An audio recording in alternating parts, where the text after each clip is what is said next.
Welcome to Bloomberg Technology. I'm Taylor Riggs in New York, in for Emily Chang, and apparently it is another day, another tech rally that continues to lift all boats higher. U.S. stocks gained, led by tech companies thought to be insulated from rising coronavirus infections. The Nasdaq closing at a record high, thanks in part to Apple and Amazon. Meanwhile, this all comes as the number of confirmed cases of COVID-19 in the U.S. has surpassed 3 million, representing more than a quarter of all cases globally. For more on today's market moves, I want to bring in Bloomberg Markets reporter Kaylee Lines, who has been on top of all of this action. Kaylee, what did you notice today with more record highs? It is the usual suspects that continue to lead the way. Yeah, you hit the nail right on the head, Taylor. It is a story of tech outperformance once again. Granted, we were higher across the board when it comes to the major averages here in the U.S., but the drastic outperformance really came from the Nasdaq. Fresh record high. As you said, it was up by more than 1.5% actually in today's session. And I want to highlight, though, that even though tech stocks and stocks broadly were higher, so was gold. It was actually at its highest since all the way back in 2011, healthily above $1,800 an ounce, and that reflects a certain desire for safer assets. The tone isn't entirely all risk on, and on that note, Taylor, I would make the point that big tech has been kind of a safety trade as well, seen as more insulated from the virus turmoil, even benefiting from a world that is staying at home. And in today's session, it was once again the largest of the large cap tech that were leading the way on a points basis. Microsoft, Apple, Amazon, Facebook, all contributing the most to today's rally, and all four of those names closing at record highs today, Taylor. From a valuation perspective, Kaylee, how overvalued does this tech market look?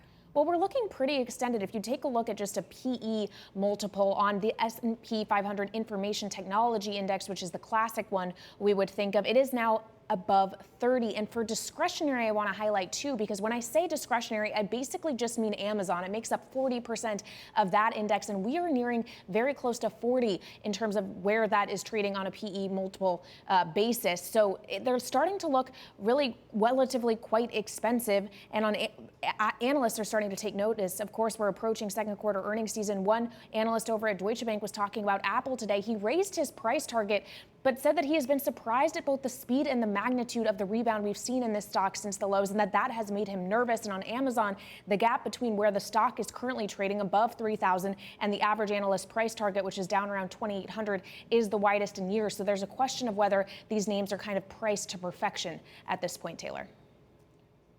Kaylee, it's another day, another price target raise over at Apple. I don't know why you and I continue to be surprised when analysts come through more and more bullish. On that note, we had another big story that was crossing the wire today.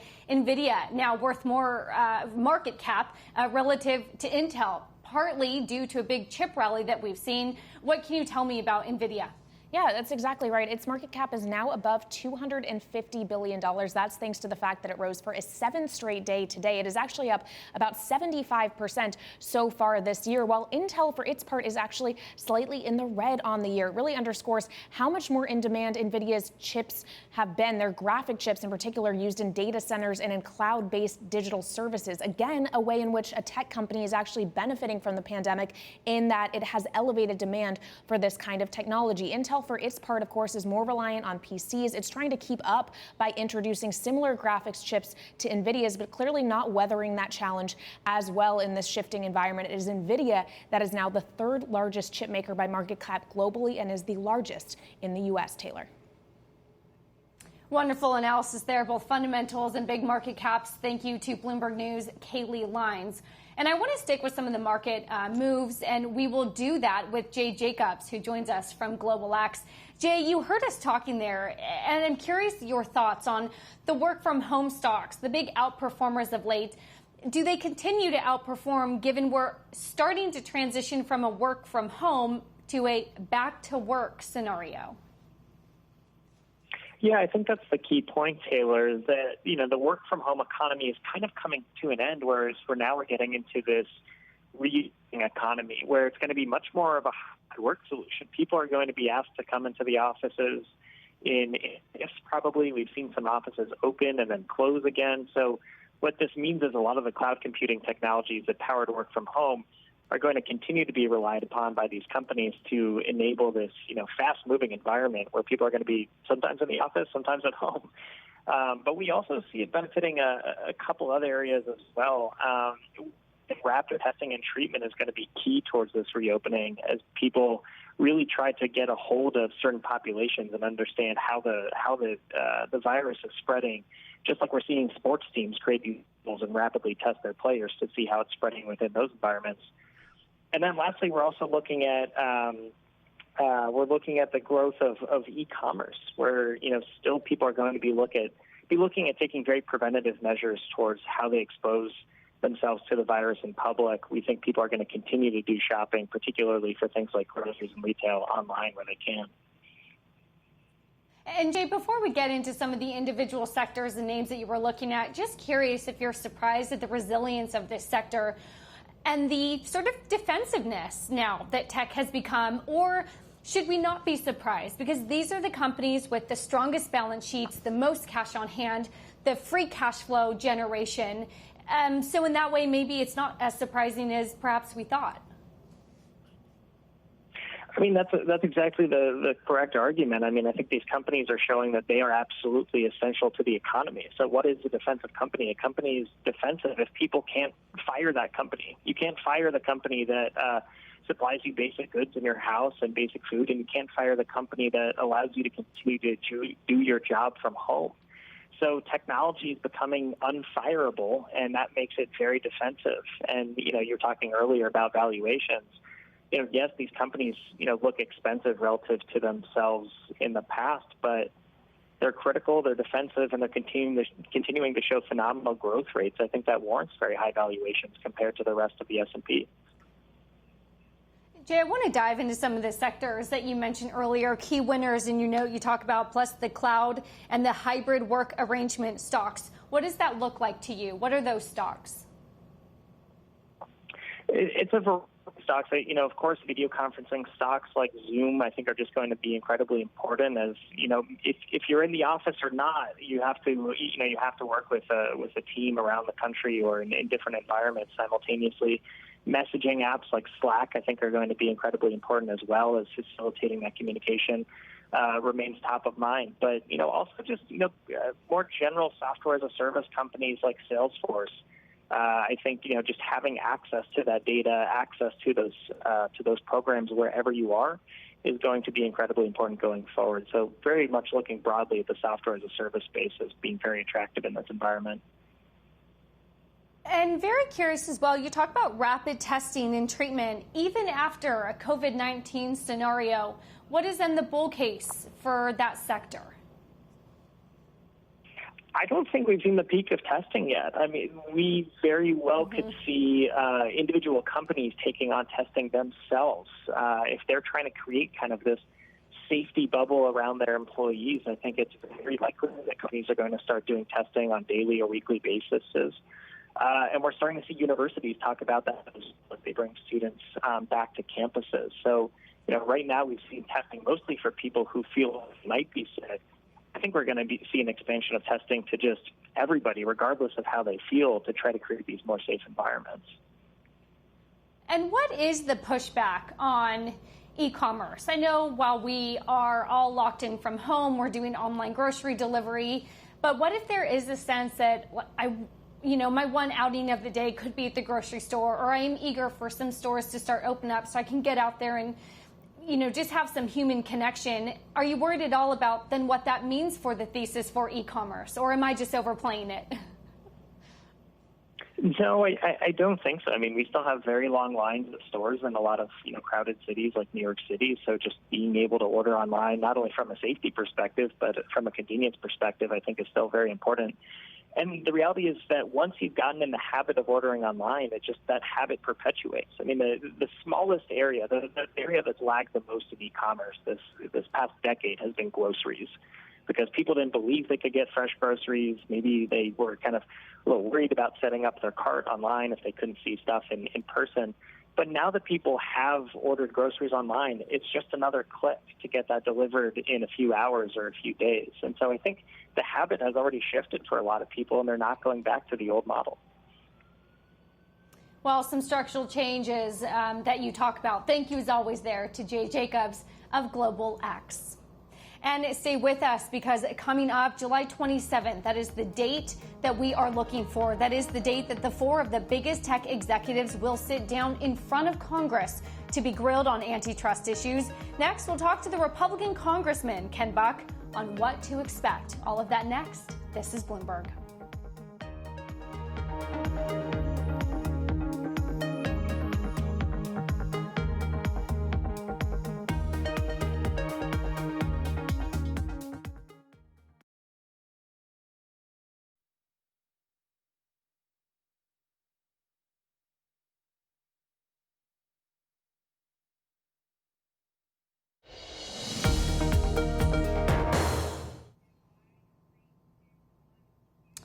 The CEOs of Amazon, Facebook, Alphabet, and Apple will all be going over to Washington via Zoom, I suppose. On July 27th, they're going to be in front of the U.S. congressional panel investigating competition into the technology industry. The four big tech executives are likely to face a torrent of critical questions from lawmakers on the panel's antitrust subcommittee as the investigation builds a case for revamping antitrust enforcement. To discuss, we are joined by Congressman Ken Buck of Colorado. Congressman, thank you for joining us here. Curious about what you really want to hear from these executives come July 27. Well, we've been investigating now in the subcommittee for several months, and what I personally want to hear about are how these large tech companies are using their platforms and if they are discriminating against the customers of those large platforms and competing unfairly with those customers. I think there are a number of buckets of issues that are being investigated right now. Some of the companies have purchased what would be competitors in the marketplace and have stifled competition to their platforms by purchasing these competitors. And I also think that I think a number of members want to learn more about the anti-competitive behavior that we're looking at with the products that these platforms have gone into. So we have four different companies that are in vastly different market areas. Talk to me about a few of them. Most importantly, Facebook and Amazon. Is this an an advertising issue? What really is the issue when it comes to both Amazon and then Facebook? Sure. So one of the issues with Amazon is the immense share of the marketplace that its platform has, and whether it is using that position to then create competitors to companies that are advertising on Amazon. So if you're selling widgets and you're selling widgets on Amazon, and Amazon is getting proprietary information as a result of the companies selling those widgets, and then Amazon goes out and starts its own widget company and has this competitive advantage because it has gained information as a platform, that's unfair. It may not be technically a violation of the antitrust laws. And one of the things that the Antitrust Committee has to do is to decide what to recommend to the full House in terms of possible changes to the law. So regulators in the past have been reluctant to enforce the antitrust laws against a supermarket that places its homemade or its in-store product in a competitive advantage to other products in the supermarket. This is a little bit different because these platforms are really unique in the amount of the market that they cover. Have the CEOs of these companies been forthcoming with you throughout the investigation?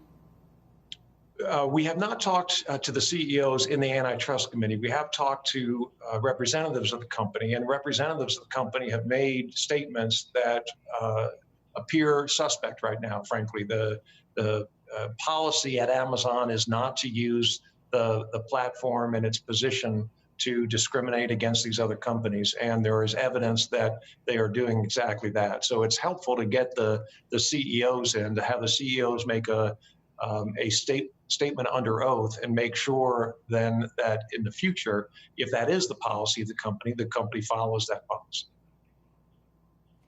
What bipartisan real changes to the antitrust law do you see as being realistic enough to be enacted next year, for example?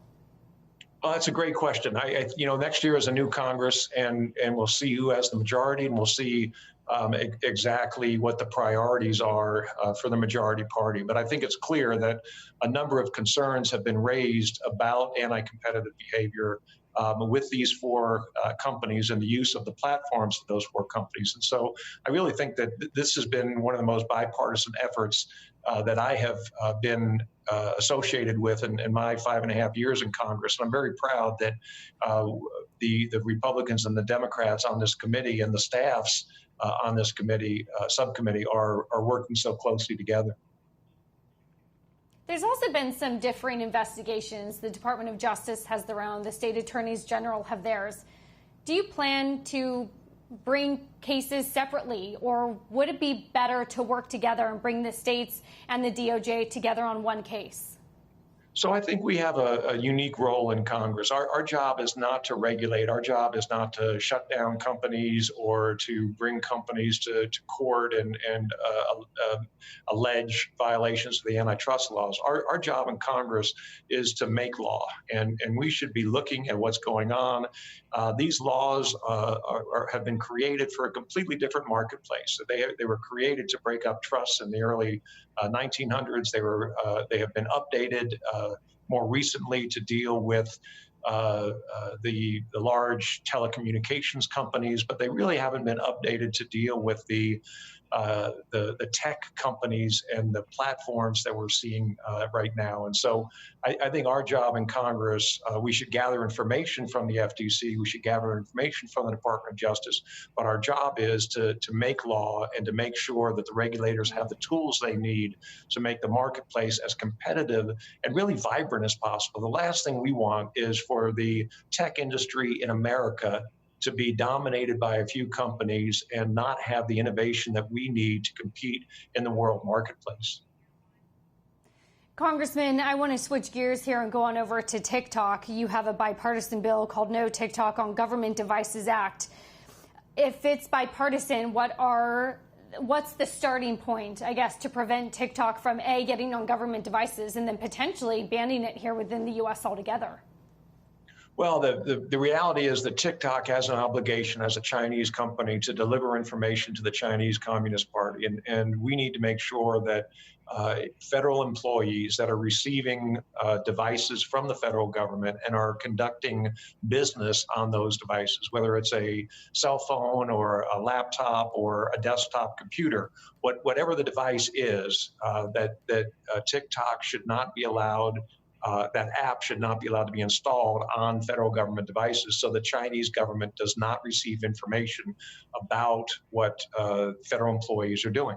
I would like to see, and I think the president has talked about this, a much larger ban on TikTok in the United States. And I think it's important that we have started a letter. I think it will be a bipartisan letter. I think a lot of people will sign on. There's a lot of concern about the theft of intellectual property by the Chinese and the spying that goes on in the high-tech area. And so I think this is something that we will certainly focus on federal devices at first, but you're going to see a much broader effort when it comes to TikTok and other Chinese companies. Congressman Ken Buck of Colorado, thank you as always for joining us on a broad array of issues. Thank you. And stay with us because coming up, Twitter is looking for a new source of revenue. Could a subscription base be in its future? We will discuss this next. This is Bloomberg.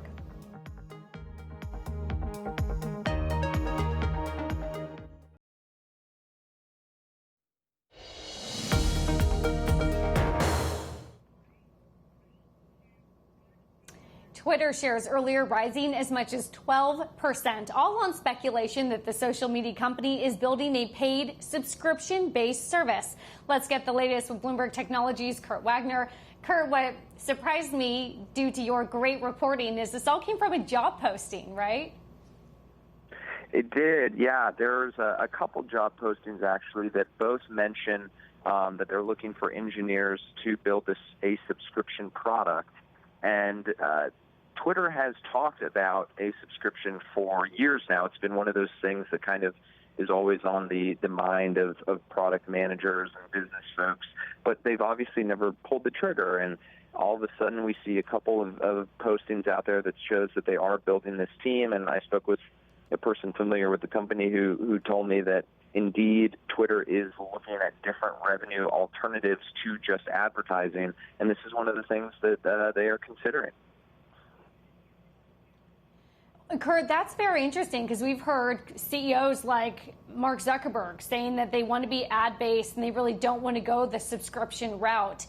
What about Twitter and some of the executives on the inside make you think that a subscription-based model on top of, I guess, potentially an ad-based model might be the future?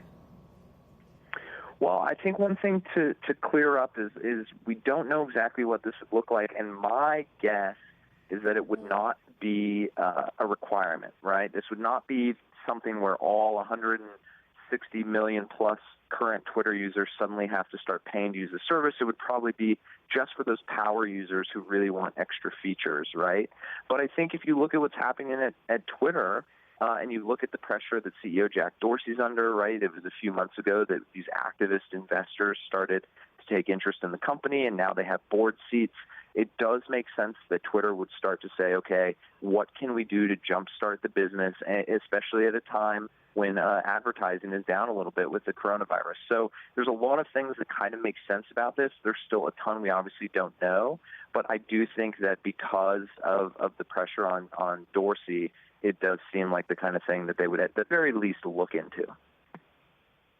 It's interesting, though, Kurt, Wall Street isn't buying it. A few analysts came out and said that it was, quote, highly unlikely, but they mentioned some of your power users using it for data or analytics, perhaps. Does that go along with what you're thinking?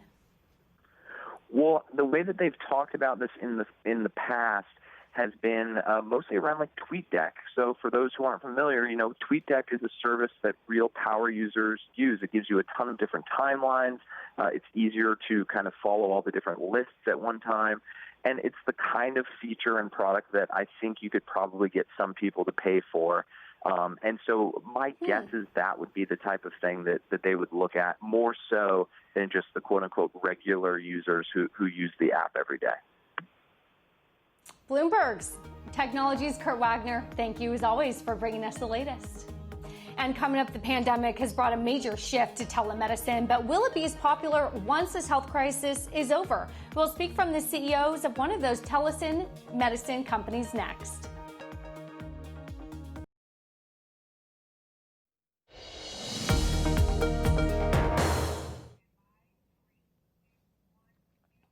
This is Bloomberg Technology. I'm Taylor Riggs in New York, in for Emily Chang. Now, the coronavirus pandemic has transformed the landscape of healthcare with rapid shifts to telehealth.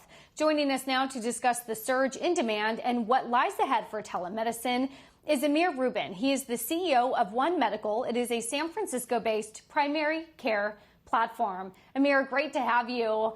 And I guess the first simple question is, what demand shifts have you been seeing really since February, March, when the coronavirus pandemic really came to a head here, and how that's transitioned now into sales in July? Yeah, great to be with you, Taylor. So at One Medical, we combine digital health and multi-modalities for digital health. That could be synchronous video, on-demand video chat. It could be messaging. It could be structured questions with in-person care and testing. So we were kind of set up pretty well to deal with COVID. So during this time, we saw a huge influx of digital health, but not just video chats, but, hey, can I get screened for COVID? Do I have the symptoms? And then we saw people get on our app and book testing. And we set up testing sites in full PPE across the country in our various locations. So certainly saw an influx of demand there. And also now from employers and other institutions that are trying to get their employees screened for return to work. I'm very curious, though, if the changes we've seen are structural in nature, or if people eventually want to go back and be able to see their doctors and have more of a human-to-human interaction. Yeah, for us, I like to talk about BCE, before the COVID era, and CE in the COVID era. Before the COVID era, we had about 7 touches per our member per year, 5 of which were digital and 2 were in person. So we always had a very high digital touch. And we had that because we had very low friction. We have a 90 Net Promoter Score. You could message, you could email, you could video chat, and we bundle that into a membership fee, so there isn't a copay or deductible. And our providers are all salaried, so there's no kind of fee-for-service incentives there. So we saw in our model before COVID this desire for multimodality. Hey, if I'm in a workplace, maybe I'll message, but maybe if I have privacy, I can video. But maybe if I need blood done, I can come in. So we believe we'll continue to see that multimodality approach after the COVID era.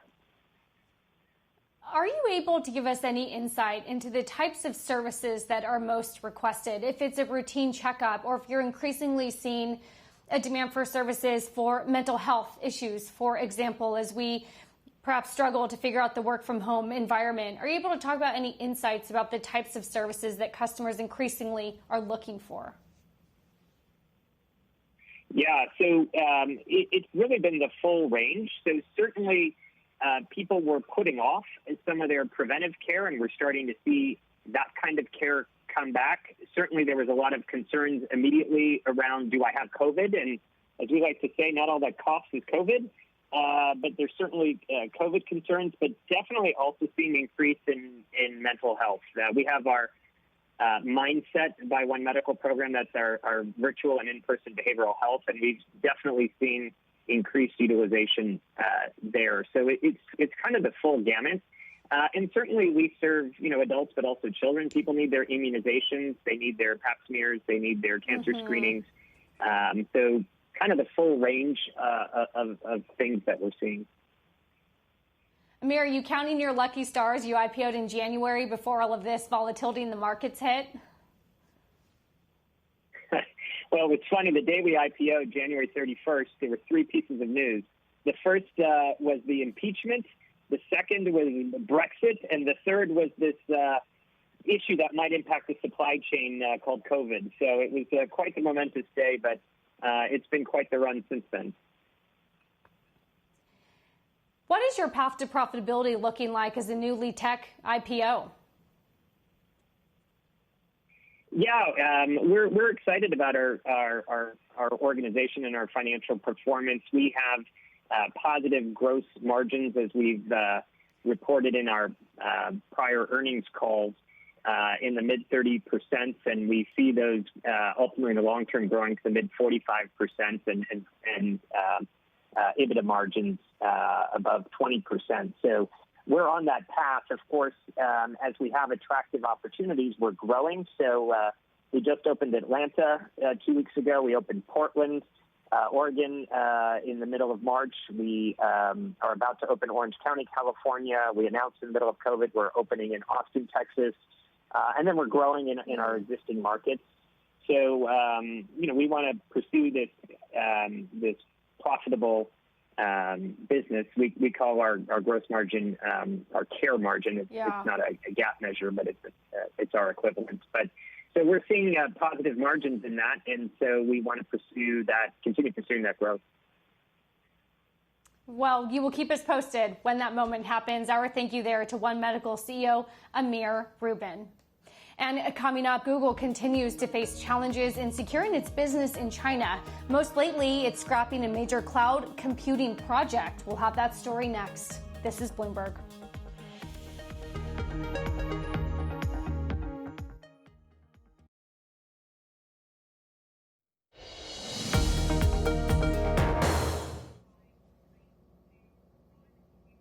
Now, Bloomberg has learned that Google shut down its plans to offer a major new cloud service in China and other politically sensitive countries.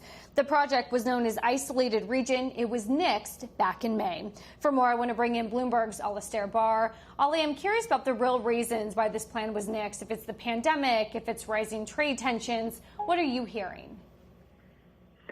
Yeah, those 2 things were part of the decision for sure. So the trade tension between the US and China has manifested itself in several ways. But one of the ways is that China is pretty strict when it comes to handling user data online. So if you are operating in that country, you have various obligations to have to hand over user data to the Chinese government. So that type of thing really makes it hard for a U.S. company to provide a cloud service that is kind of connected to the rest of the world and to the rest of the data centers that run that cloud center that run that cloud service. With Google scrapping its plan to do the cloud service in China, where does that leave it relative to some other competitors? We know that there are some local Chinese companies that provide some cloud services. Are there any other U.S. companies that are working within cloud in China as well? Yeah, the most interesting ones there are Microsoft and Amazon. They are already leading in the cloud ahead of Google, but both those companies have joint ventures in China, and the way this works is that you basically, if you're Microsoft, for example, you have to basically hand at least 51% of a China cloud joint venture to a Chinese entity, and they effectively control it. But Microsoft does get benefits. So if you are a multinational company and you use Microsoft's cloud and you want to do something in China, Microsoft can offer that to you. At the moment, Google really can't do that. Are there any hints that Google could try to go back and do a joint venture? Like you mentioned, some other U.S. companies who want growth, and future growth is in China and cloud providers. If that's the only way, would there be a joint venture, a 51% share, like you said, with Google? Well, our reporters did find out that, despite scrapping this particular project, the company has been considering other ways in. So there's a service that Google launched last year called Anthos, and it basically helps companies access different types of cloud services. So it kind of sits on top of various different cloud services, and they were thinking about a way to bring a version of Anthos to China. So that would be one way in for them for sure. Bloomberg's Alistair Barr, thank you for joining us.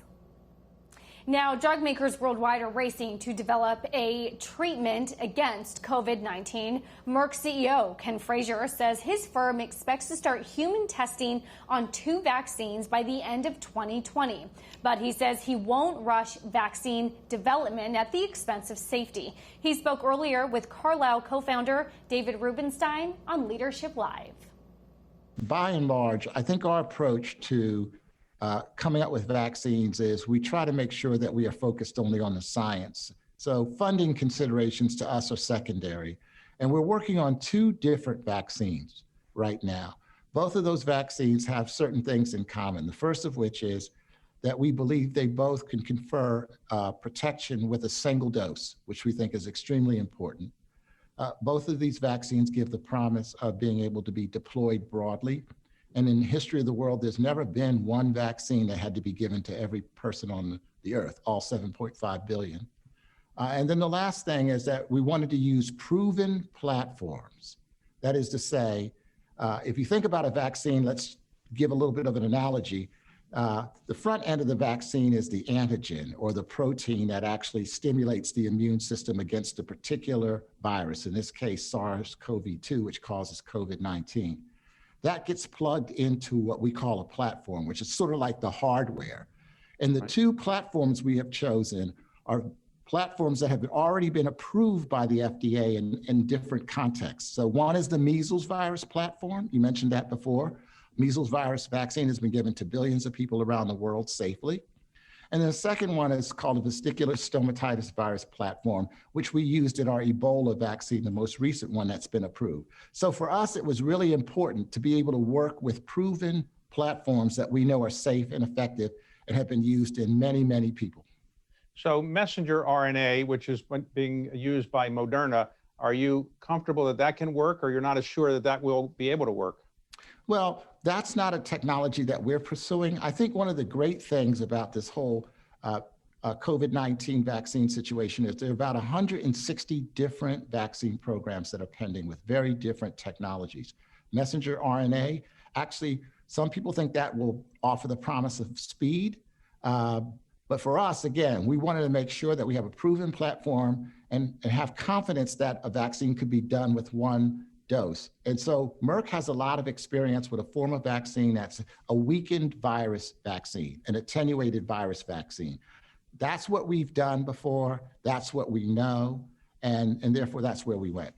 Okay, some of the companies have been given billions of dollars by the federal government. Is that an unfair advantage to somebody like you that's gotten, relatively speaking, a modest amount? Is that something you're worried about, or you don't care?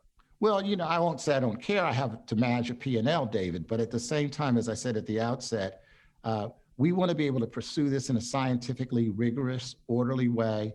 And so for us, we think if we're able to come forward with a vaccine, and we're confident that we will, we think the funding will eventually be there. So I don't think it's a disadvantage. Okay, when you say you're confident they will come through, when is, I guess, the question you get asked all the time. When will there be a vaccine? At the end of this year, early next year, middle of next year? Well, I won't speak to other people's vaccine programs, but what I would say is that we expect to go into human testing with our vaccines, both of them by the end of the year. What I can tell you is that the fastest vaccine ever developed was our mumps vaccine, and that took 4 years. So now we know that the urgency of the situation is going to cause us to try to move quickly, but never, ever at the expense of safety. So human trials, do you mean phase 1, phase 2, phase 3? What phase are you in now? Well, that's part of the way that I think people are thinking about speeding up the whole vaccine development. So for us, we're thinking about going into human trials. Often you can call those phase 1/phase 2 trials if they're designed in the right way. The FDA came out recently with some very thoughtful guidance. And what they've said, among other things, is that they wouldn't even approve a vaccine for emergency use unless there was 6 months of observation of data. So that gives you a sense that the fastest it could be is, let's say, a year from now. Well, some companies that are getting money from the federal government under the Operation Warp Speed program are actually manufacturing the vaccine already on the hope that they get approved. Are you manufacturing the vaccine that you're developing, or you're not manufacturing it yet? No, we're scaling up to be able to make hundreds of millions of doses of both vaccines. So that's another example of what I mean about trying to compress the time period without sacrificing safety in any way. So we're going to be prepared if the data bears out that one or both of these vaccines are useful from a safety, efficacy, from a risk-benefit standpoint. We're going to be ready to come forward with hundreds of millions of doses in fairly short order. That was Merck CEO Ken Frazier. And coming up, an independent civil rights audit of Facebook is faulting the social network for, quote, vexing and heartbreaking decisions that affect its users, from hate speech to voter suppression. We discuss with Vanita Gupta from the Leadership Conference on Civil and Human Rights. All of that next. This is Bloomberg.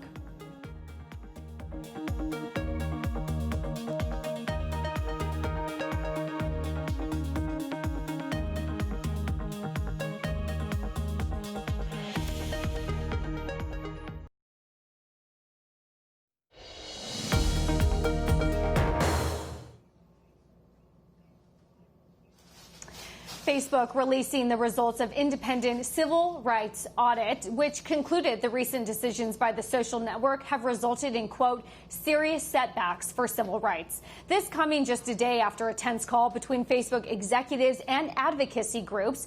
Here to discuss is Vanita Gupta, President and CEO of the Leadership Conference on Civil and Human Rights. Vanita was on yesterday's call between Facebook leadership and civil rights groups. So, Vanita, it is great to have you.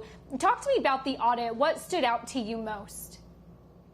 Well, I think the audit really amplified what the civil rights organizations have been really seriously concerned about with the platform, about how the platform has been weaponized for voter suppression, for problems around online hate, and that the company itself has not done enough on these issues yet to be able to give us sufficient comfort. In a lot of ways, the civil rights audit has been going on for the last 2 years. Many of our organizations have been very involved with it since its inception. There's been some progress made. The audit and the external pressure we've brought has resulted in Facebook changing unlawful and discriminatory ad targeting that was happening on the platform. We've obtained a civil census disinformation policy and enforcement regime, but on things like voting in elections, fighting hate online, the lack of in-house civil rights infrastructure and expertise, these remain really serious things that the company has yet to accomplish. And on the call with executives yesterday, what real changes, real announcements came out of that that you like? Well, the leadership conference did a call yesterday with Sherilyn Ifill from the NAACP Legal Defense Fund. I was on the call, and it was a call that came on the tail end of the call by boycott organizers.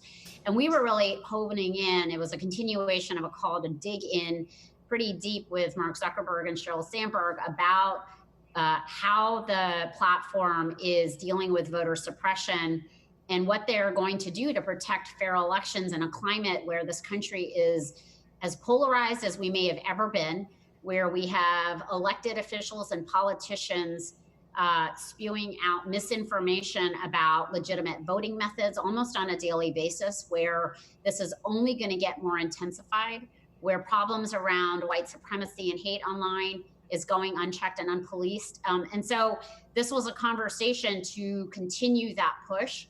The Civil Rights Audit Report, I think, gives a certain heft to the concerns that we've been levying, but this is not the end game by any stretch of the imagination. The company is under enormous pressure from civil rights advocates in this audit, from the boycott, from employees internally who have been dismayed about some of the decisions that Mark has made vis-a-vis, posts from the president and others that I think really seek to weaponize the platform. And we have made some progress, as I said, on some of these policies and getting Facebook to have a voter suppression policy, having a more rigorous policy to combat hate online.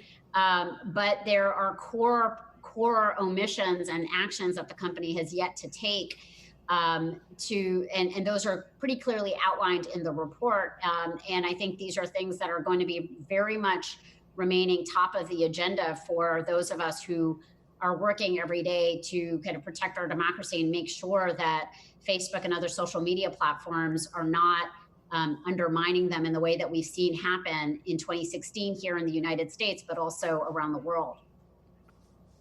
Did you walk away from that meeting thinking Facebook is more prepared for the election? No, because I think that there remain pretty significant steps that we are asking the company to take. Facebook did make some recent announcements that, at our urging, around pushing and promoting voter registration, creating an online voter education portal to provide accurate information to voters. We've got a situation here where we're going to have a November election amid a global pandemic.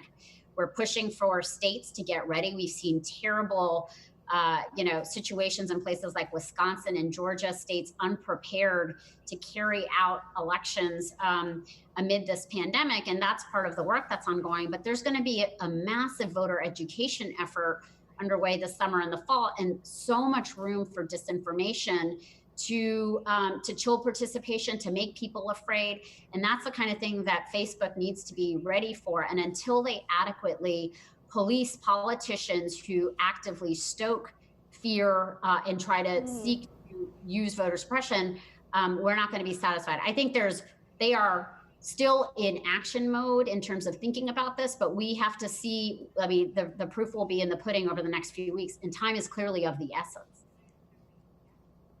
To push back on that, though, critics often say they don't want Facebook to be the platform and the police. Do you want regulation, or do you want Facebook to be a platform and a policer? Well, Facebook, is already has community standards. They have adopted those community standards. They have policies in place.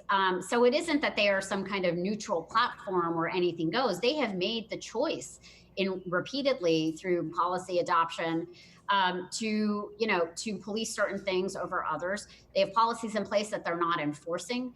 And so this is not a kind of either or. This is about Facebook taking seriously the policies that they have adopted and going further to ensure that the platform doesn't become this hotbed of misinformation and disinformation that undermines our democracy and hurts vulnerable communities in the process. And so this really is also about making sure that civil rights laws are applied and ensured in the platform. That's what the push to end unlawful ad targeting was about for so many of the civil rights groups in the advocacy we were doing with Facebook. And regulation is, that is certainly something that a lot of people in a lot of corners, including members of Congress, are actively thinking about. Public law framework regulation. But we've got an immediate election in 4 months. Unfortunately, we're going to have to leave it there. Vanita Gupta, President and CEO of the Leadership Conference on Civil and Human Rights, always need more time. But that does it today for this edition of Bloomberg Technology. We're live streaming on Twitter, so keep following us. This is Bloomberg.